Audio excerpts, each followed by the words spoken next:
तू भी सादा है कभी चाल बदलता ही नहीं, हम भी सादा हैं इसी चाल में आ जाते हैं।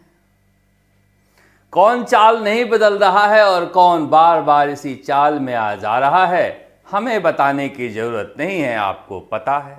तो क्या हिमाचल प्रदेश के कांग्रेस की सरकार चली गई या जाने वाली है या बस जाने ही वाली है? क्योंकि विधायक टूटकर पंचकूला की तरफ रवाना हो गए हैं और कहा जा रहा है कि मामला 34-34 पर आकर अटक गया है। कुछ भी हो सकता है।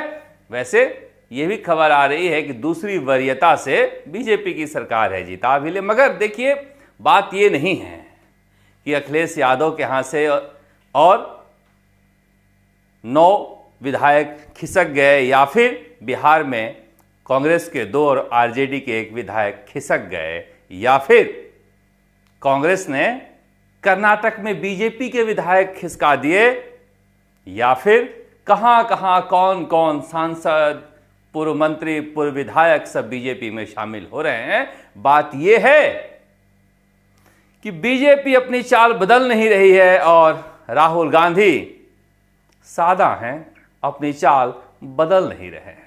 दोनों ही सादा हैं, मगर राजस्थान में भी कमोबेश यही हो रहा है। चालें चली जा रही है दोनों तरफ से। बात करेंगे राजस्थान की, मगर देश भर में कांग्रेस में भगदड़ क्यों मची हुई है? कुछ लोग कह रहे हैं ये बीजेपी ठीक नहीं कर रही है, मगर क्या ऐसा पहली बार हो रहा है? गिरधर गोमांग मुख्यमंत्री के उम्मीदवार बनने के बाद आकर 1 वोट से अटल बिहारी वाजपेयी की सरकार गिरा दिए थे, तब भी इसी तरह की बातें उठी थी। भजनलाल की हो या फिर चिमन भाई पटेल की, गुजरात से लेकर हरियाणा तक बड़ा बड़ा खेल हुआ था, मगर कांग्रेस इसीलिए खत्म हुई। बीजेपी जिस तरफ जा रही है, अब अमित शाह ने नया नारा दिया है कि नेता तो पलक पावड़े बिछाए हैं बीजेपी में आने के लिए, कार्यकर्ताओं को लेकर आओ। कांग्रेस में कार्यकर्ता भी नहीं छोड़ने हैं, एक एक कार्यकर्ताओं को समझाओ और पार्टी ज्वाइन कराओ। अरे सुन रहे हो कांग्रेसियों, अब कार्यकर्ताओं पर नजर है बीजेपी की, इसलिए अब भी समझ जाओ इस सादे चाल से काम चलेगा नहीं। मगर नैतिकता का पैमाना अगर टूटता है उत्तर प्रदेश में, हिमाचल प्रदेश में, बिहार में, तो फिर कर्नाटक में भी टूटता है। मैं बार बार कांग्रेस को कहता हूं कि देखिए, गांधीवाद के रास्ते पर चल लीजिए या फिर बीजेपी के रास्ते पर चलना हो तो फिर उसी पोटेंशियल के साथ, उसी एनर्जी के साथ, उसी तीव्रता और ऊर्जा के साथ चलिए। ये कंबल ओढ़कर घी पीने वाला काम मत कीजिए। कर्नाटक में हम कर लिए तो बाजी मार लिए और बीजेपी उत्तर प्रदेश, बिहार और हिमाचल में कर दी तो गलत है। मुझे लग रहा है कि कांग्रेस को गांधी का रास्ता अपनाना होगा। मैं बार बार कहता हूं कि आज़ादी 1920 में भी मिल सकती थी। असहयोग आंदोलन वापस ले लिया था गांधी जी ने। 1932 में तो जब सविनय अवज्ञा आंदोलन वापस लिया तो नेहरू जी ने कहा था ये गांधी मार डाला, मैं 12-13 साल पीछे ले गया। मगर ये गांधी की जिद थी कि नैतिक पैमानों को हम नहीं छोड़ेंगे। कांग्रेस का पतन नैतिक पैमानों को छोड़ने से हुआ है और वो अगर बीजेपी को खलनायक साबित करना है तो फिर गांधी जी के उस नैतिकता के मापदंड पर खड़ा होकर हो सकता है, या फिर मैदान में आ जाइए। मगर राजनीति में सब जायज है कहकर आप लुका छिपी का खेल नहीं खेल सकते। बीजेपी आगे निकल चुकी है इस खेल में। अब देखिए राजस्थान में क्या हो रहा है। वैभव गहलोत हट गए, ये इस्तीफा दे दिए। लोगों ने कहा देखिए देखिए बीजेपी सरकार आ गई और बीजेपी सरकार ने बहुत गलत किया है। अशोक गहलोत भी अपने बेटे के लिए ट्वीट कर रहे हैं 2019 के वाकये को भूलकर। मगर क्या बीजेपी ने हटाया वैभव गहलोत को? ना। क्या राजसमंद के आरसीए के अध्यक्ष सीपी जोशी का भी हस्ताक्षर है अविश्वास प्रस्ताव पर? क्योंकि लोग कह रहे हैं कि करीब 29 जो 33-34 जिलों में क्रिकेट काम कर रहा है, उसमें से 29 जिलों ने अविश्वास प्रस्ताव पर हस्ताक्षर किए थे, जिसमें से करीब करीब 20 जिले में कांग्रेसी अध्यक्ष हैं। तो फिर क्या सीपी जोशी भी शामिल थे हटाने वालों में? पता नहीं। मुझे लग रहा है कि कांग्रेस को साफ करना चाहिए ये बात, क्योंकि बुरा हाल है। अगर वैभव गहलोत को हटाने में भवानी सिंह समोता, जो आंख नाक कान थप सब थे सीपी जोशी के, वही अगुआ हैं, तो फिर हिमाचल यूपी का रोना क्यों? राजस्थान में भी तो यही हो रहा है। करेंगे कांग्रेस को लेकर बात, मगर बीजेपी बैठी है, अनौपचारिक रूप से कह लीजिए या फिर कह लीजिए कोर कमेटी की बैठक है। बीजेपी बैठी है उम्मीदवारों का चयन करने के लिए। हालांकि देखिए, इनके हाथ में कुछ नहीं है, मगर रायशुमारी करके एक एक सीट पर कम से कम 3-4 नाम ये तय कर रहे हैं जो कि दिल्ली भेजा जाए। क्योंकि पिछली बार अमित शाह आए थे और ललित होटल में और पूछा था कि पैनल का नाम ला, तो सब अगल बगल झांकने लगे थे और कसकर झिड़की भी मिली थी। इसलिए इस बार पहले से ही 25 सीटों का पैनल तैयार किया जा रहा है, जिसमें मौजूदा सांसद के अलावा 2-2 नाम और दिए जा रहे हैं।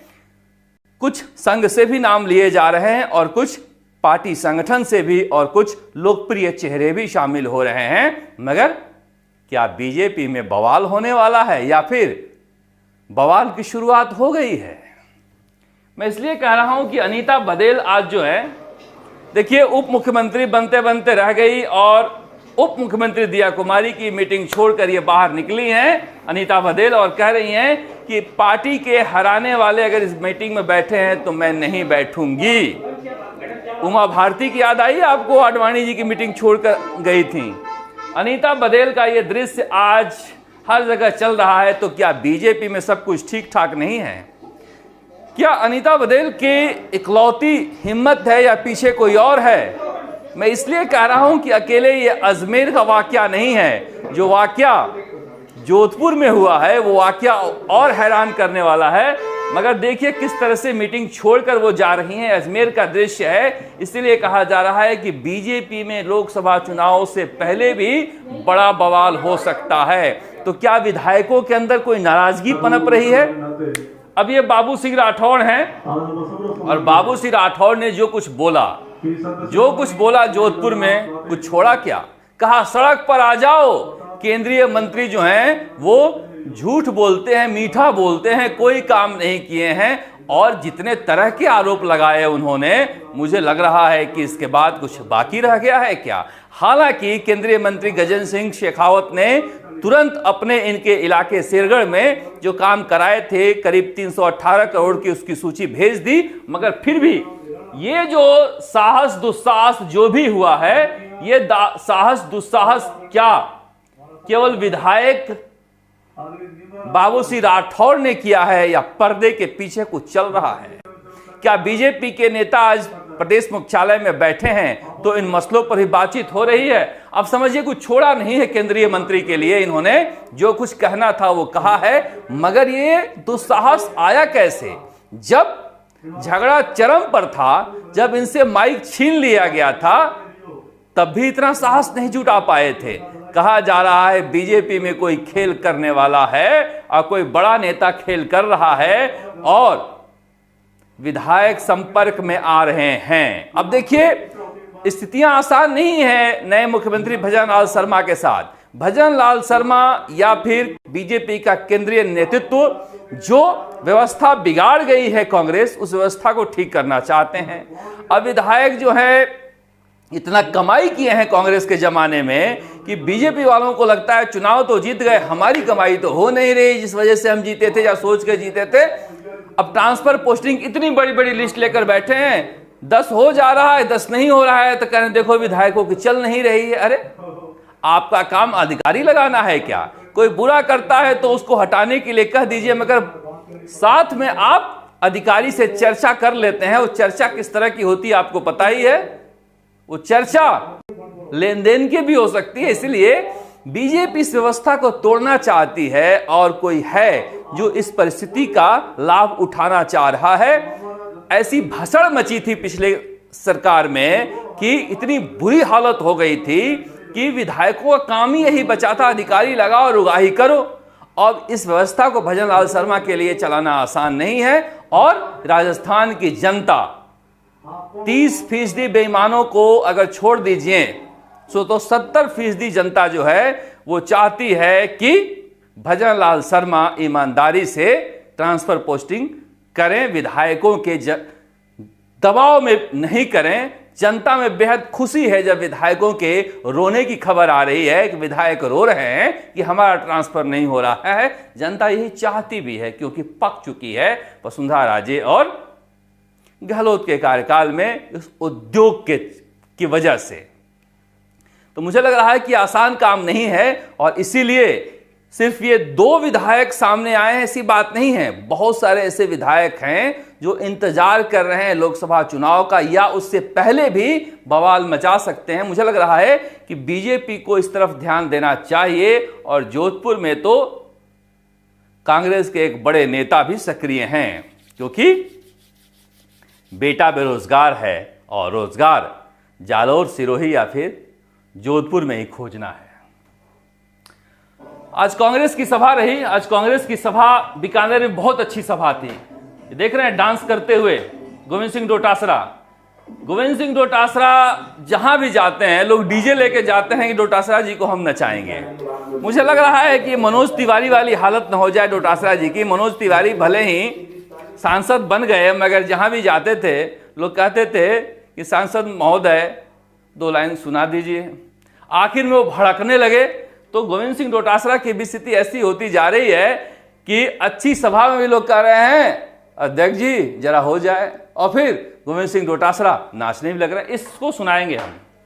इसी ट्रांसफर पोस्टिंग की हम बात कर रहे थे। जैसे उनका फूफा आ गया हो वैसे जाकर के खड़े होंगे कि ये ऐसी हमने लगवाया जबकि उन्होंने नहीं लगवाया। उनको पता ही नहीं। कलेक्टर आ रहा है, एसडीएम आ रहा है, बुक के लेके जा रहे हैं जैसे उनका कोई मेहमान आया है और उन्होंने बुला करके उनको बुलाया है और वो उनको बुके दे रहे हैं और पता लग रहा है वो बुका सूखा नहीं उससे पहले भाई वापिस रवाना हो गए। मेरे सीकर में राममूर्ति जोशी को एसपी लगाया, एसपी आनंद में आया। बीजेपी के कुछ कार्यकर्ताओं ने बुके दिए और बुके देने के बाद में उन्होंने एक जम्बो जेट लिस्ट निकाली, एसआई की, सीआई की और रात को 10:15 बजे लिस्ट में साइन हुए और पता लगा कि 11:15 बजे वहां से एसपी महोदय भी विदा हो गए। दूसरा कोई आता लगा ताली नहीं बजा रहा है कोई। ये जो अधिकारी जितने भी आए इनको भूखे दे रहे हो ना, ये भूखे फूलों के मत हो। ये जो प्लास्टिक के नकली फूलों के हैं वो दो तो कम से कम सूखे तो नहीं, सूखने से पहले तुम्हारे ट्रांसफर हो रहे हैं। जब आप लोअर के भूखे दोगे तो गोविंद सिंह डोटासरा ने आगे ये भी कहा कि भजनलाल शर्मा को पता नहीं होता है, लिस्ट आती है तो पीए से पूछते हैं कि हमारे वाले हुए कि नहीं। डोटासरा जी, आपके ज़माने में कांग्रेस के विधायक और मंत्री पूछते थे जिनसे पैसे लिए थे उनके नाम है कि नहीं ट्रांसफर लिस्ट में। ये बहुत अच्छी बात है कि अगर बीजेपी के कार्यकर्ताओं से बुके लेने वाला एसपी और कलेक्टर को रवाना कर दिया जा रहा है। मुझे लग रहा है कि सिस्टम पर चोट करनी पड़ेगी क्योंकि प्रागपुरा में जिस महिला पर हमला हुआ है उस महिला पर हमला करने वाला आरोपी वहां के दबंग मंत्री की सरपरस्ती में वो इतना साहसी हो गया था कि लगातार उस महिला को तंग कर रहा था। इस सरपरस्ती का खेल खत्म होना चाहिए और जब तक ये खेल खत्म नहीं होगा प्रशासन का इकबाल बुलंद नहीं होगा। वैसे समाज की भी यही हालत है। बताइए, अलवर में आईसीयू में एक वार्ड बॉय ने एक महिला के साथ बलात्कार कर लिया। हालांकि पकड़ा गया, मगर क्या आईसीयू में भी पुलिस बैठेगी? गजब का हाल है यार। समाज के रूप में हम कहां जा रहे हैं इस बारे में भी सोचना चाहिए। मगर बड़ी बात यह है कि भजनलाल शर्मा के लिए 2 विधायकों ने 2 दिन में जो घंटी बजाई है ये खतरे की घंटी है और ये राजस्थान की सियासत की नई तस्वीर है। मुझे लग रहा है कि गोविंद सिंह डोटासरा और सचिन पायलट अगर सक्रिय होते हैं राजस्थान के लोकसभा चुनाव में तो कांग्रेस की स्थिति बेहतर हो सकती है। अब बीजेपी लिस्ट की तैयारी कर रही है। कहा जा रहा है कि 29 फरवरी को दिल्ली में बैठक हो सकती है बीजेपी की, जिसमें पहली सूची आ सकती है। मगर चूंकि राहुल गांधी विदेश चले गए हैं, इसलिए कांग्रेस को थोड़ा सा इंतजार करना पड़ेगा। वैसे 28 तारीख को उनकी एक बैठक है दिल्ली में। पता नहीं वो जो नाम फाइनल हुए हैं उनमें क्या नाम है, क्योंकि लोग कह रहे हैं वही घिसे पीटे नाम है। उसमें से आधे तो तैयार बैठे हैं बीजेपी में जाने के लिए। अब उनमें से ऐसा ना हो कि लिस्ट में नाम आ जाए और बीजेपी में चले जाएं, इसलिए भी कांग्रेस डर रही है। मगर कहा जा रहा है कि मार्च के पहले सप्ताह में कांग्रेस की सूची भी आ सकती है। करीब 10 से 12 लोग बीजेपी के पहली सूची में राजस्थान से भी हो सकते हैं, ऐसा भी कहा जा रहा है। राजस्थान की सियासत पर हमारी नजर रहेगी। मगर ये देखिए, ये जो मैं आपको दिखाना चाह रहा था, ये बहुत वायरल हो रखा है। अब ये वायरल हो रखा है, अब पता नहीं ऐसा क्या हो गया है राजेंद्र राठौड़ के साथ। हार को दिल लगी के साथ नहीं जीना चाहिए, दिल जले जैसा भी नहीं जीना चाहिए। अब ये सच है या झूठ है, मगर वायरल हो रखा है कि तारानगर में जितने भी जाट लगे थे उन सारे जाट अधिकारियों को हटा दिया गया है। और इसे ट्वीट भी कर रहे हैं निर्मल चौधरी और दूसरे जो नेता हैं कांग्रेस के, वो सारे ट्वीट कर रहे हैं। ज्यादातर जाट नेता इसे ट्वीट कर रहे हैं। अब कई लोगों का फोन आ रहा है कि भाई साहब, श्री माधोपुर में खर्रा साहब के यहां से भी राजपूतों को दूर भेजा जा रहा है, वो तो कोई चला नहीं रहा है। मैं पुष्टि नहीं करता कि खर्रा साहब ने कितने राजपूतों को बाड़मेर भेजा है, मगर मुझे लग रहा है कि इस तरह की चीजें नहीं चलनी चाहिए। कोई जाट को भेजे, कोई राजपूत को भेजे। अधिकारी अधिकारी होता है, जाति के आधार पर अधिकारियों के साथ इस तरह का व्यवहार नहीं होना चाहिए। वसुंधरा राजे के कार्यकाल में डॉक्टर किरोड़ीलाल मीणा की वजह से मीणा अधिकारियों कर्मचारियों को प्रताड़ना झेलनी पड़ी थी, जो बड़ी वजह रही अशोक गहलोत सरकार के आने में। और सचिन पायलट के समय में गुर्जरों के साथ भी यही हुआ। अशोक गहलोत के जमाने में कई गुर्जर अधिकारी जो आए, जो एक ट्वीट भी कर दिए, उन्हें पता नहीं कहां कहां लगा दिया गया, यहां तक टीचरों को लगा दिया गया। इस पर एक व्यवस्था बननी चाहिए। इस तरह से जाट, राजपूत, गुर्जर और मीणा के खांचे में बांटकर ऐसी अगर लिस्ट बनेगी तो मुझे लग रहा है कि ये राजस्थान की राजनीति के सेहत के लिए अच्छी बात नहीं है। भजन लाल शर्मा को इस बारे में सोचना चाहिए। अगर 25 की 25 सीटें जीतनी है तो सबको साथ लेकर चलने की रणनीति भी बननी चाहिए। और कांग्रेस को भी सचिन पायलट और डोटासरा दोनों को आगे करके चुनाव लड़ाना चाहिए। ये जो 3 धड़ों में बटी हुई कांग्रेस है, ये बीजेपी के मुकाबले के लिए तैयार राजस्थान में कहीं दिखाई दे नहीं रही है। आखिर में ईओआरओ परीक्षा रद्द करने के लिए जो संघर्ष कर रहे हैं हमारे बेरोजगार साथी, वो लगातार भजन लाल शर्मा को अपने पुराने वादे याद दिला रहे हैं और सरकार से भी कह रहे हैं कि ईओआरओ परीक्षा की भी जांच होनी चाहिए। जांच कराकर अगर गलत हो तो इसे तुरंत रद्द करना चाहिए, क्योंकि सबूत इतने ज़्यादा पेश वो कर दिए हैं कि मुझे लग रहा है कि देरी नहीं होनी चाहिए। जांच कराने में क्या दिक्कत है जब मुख्यमंत्री हर जगह पेपर लीक को सबसे बड़ा मुद्दा बना रहे हैं। आप देखते हैं राजस्थान तक। नमस्कार, जयपुर से शरद कुमार।